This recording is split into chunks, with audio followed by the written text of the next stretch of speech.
आज के इस वीडियो में हम बात करेंगे प्रश्नावली 3.2 के क्लास 10th के क्वेश्चंस की। हेलो माय ऑसम स्टूडेंट्स, मेरा नाम है नैना और मेरे चैनल अक्षर विद्यालय में आपका स्वागत है। वीडियो का पहला क्वेश्चन उदाहरण नंबर 6। उदाहरण नंबर 6 में क्या है हमारे पास, चंपा एक सेल में कुछ पैंट और स्कर्ट खरीदने गई। तो हम क्या मान लेते हैं कि माना चंपा ने जो पैंट खरीदी वो पैंट कितनी है x, और जो उन्होंने स्कर्ट्स खरीदी वो कितनी है हमारी y। ठीक है। जब उसकी सहेलियों ने पूछा कि कितने कितने नग खरीदे तो उसने उत्तर दिया कि स्कर्ट की संख्या खरीदी गई पैंटों की संख्या की दोगुनी से 2 कम है। स्कर्ट की संख्या, स्कर्ट कितनी है हमारी y, स्कर्ट की संख्या कितनी है पैंटों की संख्या के दोगुनी से 2 कम। दोगुनी पैंटों की संख्या 2x, उससे भी कितनी कम है 2 कम। तो ये हमारी क्या बन गई पहली समीकरण। कैसे बनेगी, अब ये दो मेरा इधर माइनस में है तो इधर जाके प्लस हो जाएगा, और ये y इधर प्लस में है तो इधर जाएगा तो किसका हो जाएगा माइनस का।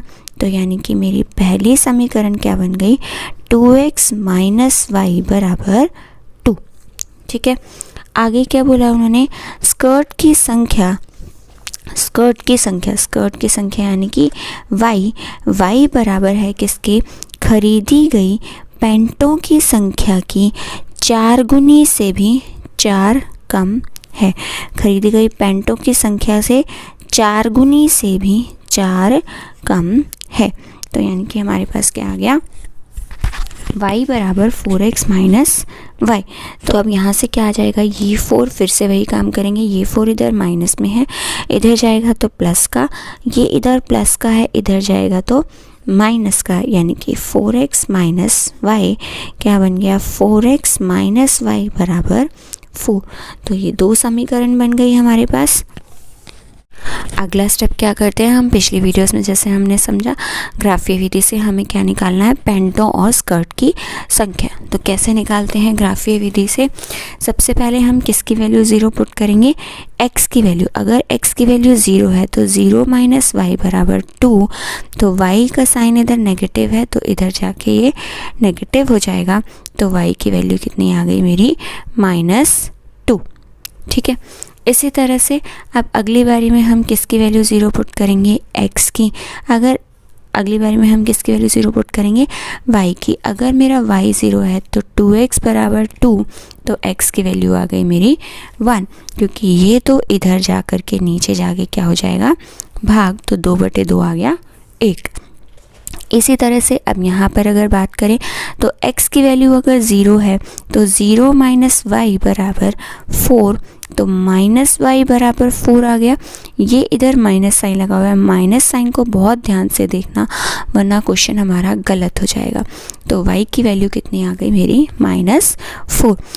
इसी तरह से अब अगली बार हम किसकी वैल्यू पुट करेंगे 0, y की अगर 0 रखेंगे तो 4x किसके बराबर आ गया 4 के।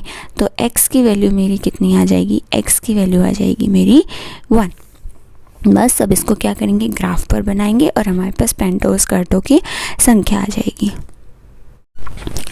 तो पहला निर्देशांक क्या है मेरा 0, -2, यानी कि x एक्सिस का 0 और y का -2। आंसर आ गया 0, -2।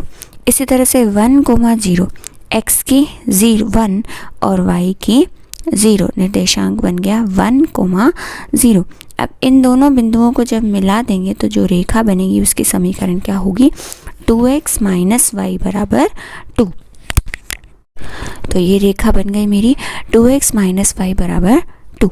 अब इसी तरह से दूसरी निर्देशांक की बात करेंगे 0, -4, 0, -4 मतलब y की वैल्यू कहाँ पर होगी नेगेटिव साइड पर 0, -4। और यहाँ से दूसरा निर्देशांक क्या है 1, 0। ठीक है। तो दूसरा निर्देशांक क्या हो गया हमारे पास 1, 0, ये वाला। तो अब इन दोनों बिंदुओं को जब मिलाएंगे तो दूसरी समीकरण बनेगी जिसके हमारे पास दूसरी रेखा बनेगी जिसका समीकरण क्या होगा 4x माइनस y बराबर 4।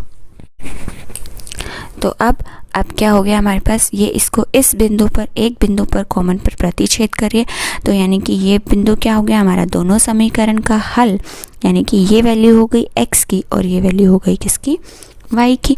तो x हमने किसको माना था, पेंटों की संख्या को, तो पेंटों की संख्या 1 और स्कर्ट की संख्या 0, ठीक है।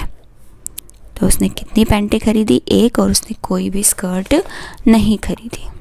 अगला क्वेश्चन प्रश्नावली 3.2 का पहला क्वेश्चन। पहले क्वेश्चन में क्या लिखा उन्होंने, निम्न समस्याओं में रैखिक समीकरणों के युग्म बनाइए और उनका ग्राफीय विधि से हल ज्ञात कीजिए, ठीक है। तो कैसे करेंगे, सेम प्रोसेस करेंगे। कक्षा 10 के 10 विद्यार्थियों ने एक गणित की पहेली की प्रतियोगिता में भाग लिया। अब क्लास में क्या क्या हो सकता है, लड़के भी और लड़कियां भी। तो माना कि लड़कों की संख्या कितनी है, लड़कों की संख्या है बराबर x और लड़कियों की संख्या कितनी है, लड़कियों की संख्या है बराबर y। तो दोनों ने टोटल कितने हैं, x प्लस y बराबर 10, क्योंकि उन्होंने क्या बोला, दोनों कुल कितने विद्यार्थियों ने भाग लिया, 10 विद्यार्थियों ने। तो पहली समीकरण बहुत आसानी से बन गई कि दोनों का टोटल कितना आ गया मेरे पास, 10। उसके बाद यदि लड़कियों की संख्या y बराबर लड़कों से 4 अधिक हो, तो लड़कों से 4 अधिक किसकी संख्या है, लड़कियों की।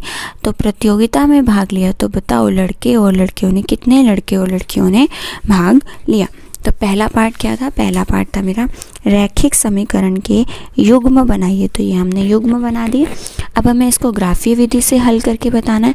तो ग्राफीय विधि से कैसे हल करेंगे, सबसे पहले हम अपनी ये इक्वेशन थोड़ी सी बदल लेते हैं। ये x इधर जाके किसका हो जाएगा, माइनस का, तो -x प्लस y बराबर 4। कैसे करेंगे, अब सबसे पहले किसकी वैल्यू 0 मानेंगे, x की वैल्यू। अगर x 0 है तो y कितना आ जाएगा मेरा, 10। इसी तरह से अगर y 0 है तो x कितना आ जाएगा, 10। अब यहाँ पर अगर बात करें, अगर x की वैल्यू 0 है तो y की वैल्यू कितनी आ जाएगी, 4। अगर मेरा y 0 है तो क्या बनेगा, -x बराबर 4। तो ये वैल्यू इधर माइनस की है, इधर जाकर माइनस हो जाएगा, तो x की वैल्यू कितनी आ गई, -4। तो पहला बिंदु क्या है हमारे पास, 0,10, मतलब कि 0 और y की वैल्यू कितनी आएगी हमारी, 10। तो पहला निर्देशांक बन गया हमारा 0,10। इसी तरह से दूसरा क्या है, 10,0, मतलब x की वैल्यू 10 और y की वैल्यू 0। आंसर आ गया 10,0। अब तो अगले निर्देशांक क्या है हमारे, 0,4, यानी कि x की वैल्यू 0 और y की वैल्यू 4। आंसर आ गया 0,4। देन अगले निर्देशांक -4,0, x की वैल्यू -4 और y की वैल्यू 0। x का -4 और y का 0, तो ये बन गया -4,0। अब फिर से इन दोनों बिंदुओं को जब हम मिला देंगे तो एक नई रेखा बन जाएगी, जिसका समीकरण क्या होगा, -x प्लस y बराबर 4। तो अब आप देख रहे हो कि ये दोनों रेखाएं एक दूसरे को इस बिंदु पर प्रतिच्छेद कर रही हैं। ये बिंदु क्या है, x एक्सिस पर ये बिंदु क्या है, 3, और y एक्सिस पर ये बिंदु कितना है, 7। 3,7, यानी कि ये x की वैल्यू आ गई और ये किसकी आ गई, y की। तो लड़कों की संख्या कितनी आ गई, लड़कों की संख्या आ गई x, और लड़कियों की संख्या कितनी आ गई, लड़कियों की संख्या आ गई मानी थी हमने y, यानी कि 3 और 7। तो ग्राफीय विधि से हमें ये लड़कों और लड़कियों की संख्या बतानी थी, जो हमने कितनी निकाल दी, 3 और 7। अगला प्रश्न, प्रश्न नंबर 1 का दूसरा पार्ट। 5 पेंसिल और 7 कलमों का कुल मूल्य 50 रुपये है। तो इस तरह के हमने बहुत सारे क्वेश्चंस किए हैं। तो इसमें हम क्या करेंगे, सिर्फ हम इसका समीकरण निकालेंगे और बाकी ग्राफ आप खुद से बना सकते हो, ठीक है। तो माना कि एक पेंसिल की कीमत कितनी है, x रुपये, और एक कलम की कीमत कितनी है, y रुपये।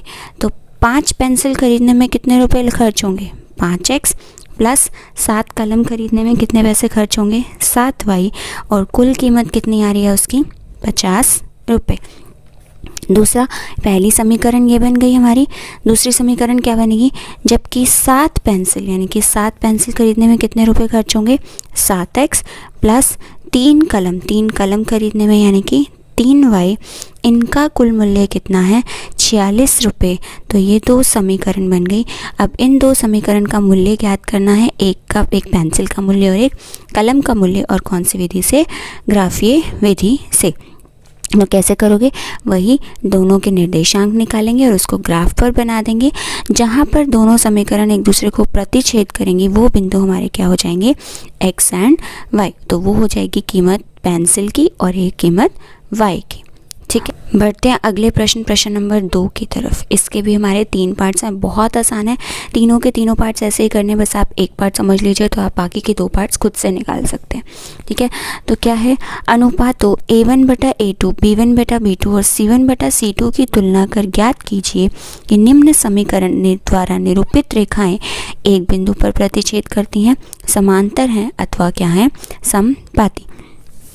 तो हमने पिछली वीडियो में एक टेबल समझी थी, जिस टेबल से हम ये पता लगा रहे थे कि दोनों रेखाएं समांतर हैं, प्रतिच्छेद करती हैं या क्या है, समपाती।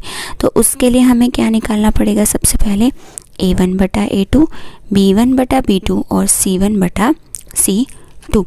पिछली वीडियो में मैंने आपको समझाया था कि जो हमारी दो समीकरण होंगी उनको हम कैसे लिख सकते हैं, a1x प्लस b1y प्लस बराबर c1, इसी तरह से a2x प्लस b2y बराबर c2। तो यहाँ से हमें किसकी वैल्यू मिलेगी, a1 a2 b1 b2 और c1 c2। अगर आप ध्यान से देखोगे तो इन दोनों समीकरण में क्या है, x इसके साथ भी लिखा हुआ है, x इसके साथ भी लिखा हुआ है, लेकिन x के साथ जो चीज़ मल्टीप्लाई में लिखी हुई है वो मेरी क्या है, a1। तो यहाँ भी x के साथ जो चीज़ मल्टीप्लाई में लिखी होगी वो मेरी क्या होगी, a1। इसी तरह से a2, x के साथ जो मल्टीप्लाई में लिखी है, क्या लिखा है x के साथ मल्टीप्लाई में, 7, तो ये आ गया 5/7। अब अगला b1 और b2, y के साथ मल्टीप्लाई में क्या लिखा है, -4, तो b1 कितना आ गया मेरा, -4। यहाँ y के साथ मल्टीप्लाई में क्या लिखा है, प्लस का 6, तो आंसर आ गया मेरा b2 आ गया प्लस का 6। और c1 की वैल्यू क्या आ जाएगी हमारे पास, c1 की वैल्यू आप देख रहे हो कि c1 हमारी स्टैंडर्ड फॉर्म में कहाँ पर है, राइट हैंड साइड पर, लेकिन इसमें हमें कहाँ पर दी है, लेफ्ट हैंड साइड पर। तो हम अगर इसको अपने स्टैंडर्ड में बदल दें तो 8 मेरा दूसरी तरफ चला जाएगा, यानी कि ये क्या बन जाएगा मेरा -8। तो c1 कितना आ गया मेरा, -8। इसी तरह से c2 कितना आ जाएगा, 7x प्लस 6y बराबर 9। तो c2 की वैल्यू कितनी आ गई मेरी, 9। ठीक है, तो अब हमारे पास क्या आ गया, ये बन गया 5/7, ये आ गया -4/6 और ये कितना आ गया मेरा, -8/9। तो ये तीनों ही मेरी बराबर नहीं हैं। तो जब तीनों बराबर नहीं होती तो हमारी रेखाएं कैसी होती हैं, एक दूसरे को प्रतिच्छेद करती हुई। ये हमने पिछली वीडियो में भी देखा था कि जब तीनों बराबर ना हो तो यानी कि रेखाएं कैसी होती हैं, एक दूसरे को प्रतिच्छेद करती हुई। अगला प्रश्न नंबर 3, सेम प्रोसेस करना है। अनुपातों की तुलना कर ज्ञात कीजिए कि निम्न रैखिक समीकरण के युग्म संगत हैं या असंगत। ठीक है, तो हमारे पास जो रेखाएं या तो एक दूसरे को क्या करती हैं, प्रतिच्छेद करती हैं, या फिर हमारे पास जो रेखाएं क्या होती हैं, समपाती होती हैं। ये दोनों रेखाएं हमारी कैसी होती हैं, संगत रेखाएं। लेकिन जो अगर हमारी समांतर रेखाएं होती हैं उनको हम क्या बोलते हैं, असंगत रेखाएं। तो अगर हम वही चीज़ निकाल लें, तुलना करके पता लगा लें कि प्रतिच्छेद कर रहे हैं या समपाती या समांतर हैं, तो हम बता देंगे कि वो संगत है या असंगत। तो कैसे निकालेंगे, फिर से वही काम, a1/a2 और b1/b2 और c1/c2। तो a1 की वैल्यू क्या है, अब x के साथ क्या लिखा हुआ है, 3/2, तो यहाँ पे आ गया 3/2। इसी तरह से a2 कितना हो जाएगा मेरा, 9। फिर b1 कितना है, कितना लिखा है इसके साथ, b1 y के साथ 5/3, और इधर b2 के साथ क्या लिखा, ध्यान से देखना इस चीज़ को, क्या है ये पूरा का पूरा -10, और c1 की वैल्यू है 7 और c2 की वैल्यू कितनी है, 14। ठीक है जी। अब अगर इनको मुझे सॉल्व करना हो तो यहाँ 9/1 है, तो यहाँ ऊपर जाके गुना होके कितना हो जाएगा, ये 1/9। तो कितना आ गया, 3 तिया 9, यानी कि 1/6। ये 2 गुना 3 कितना आ जाएगा, 6। इसी तरह से ये दूसरी वाली वैल्यू 5/3 गुना माइनस का 1/10, तो कितना आ गया 5 दूनी 10, यानी कि ये बन गया मेरा माइनस का 1/6। और ये कितना है 7/14, यानी कि ये कितना हो गया मेरा 1/2। अब फिर से तीनों बराबर नहीं है, ये किसका साइन होता है, अगर दो बराबर का साइन बना के लाइन लगा दो तो यानी कि ये दोनों कैसी हैं आपस में बराबर नहीं हैं। तो अगर मेरा ये वीडियो आपको पसंद आया हो तो प्लीज़ लाइक शेयर और सब्सक्राइब कीजिए ताकि मेरे नए वीडियोस आपको मिलते रहें। अगली वीडियो में हम प्रश्नावली 3.2 के कुछ और क्वेश्चन सॉल्व करेंगे। तब तक के लिए take care and bye bye.